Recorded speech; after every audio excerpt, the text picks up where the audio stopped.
যত লাশ, অধিকাংশ যুবক, তাজা তাজা যুবকের লাশ। একসাথে 24 জন মরে গেল, একসাথে 11 জন নাই, 14 জন নাই, 9 জন নাই, 7 জন নাই, কই বলে গাড়ির নিচে। যত লাশ, অধিকাংশ যুবক, তাজা তাজা যুবকের লাশ।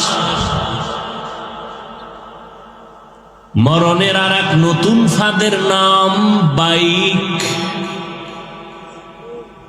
মরণের এক নতুন ফাঁদের নাম কি?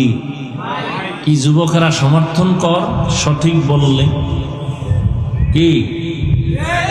আর ওই বাইকে যখন বসো, শরীর পুরো গরম, পেছনে যদি থাকে বিপরীত পাশ, তা তো আরো গরম।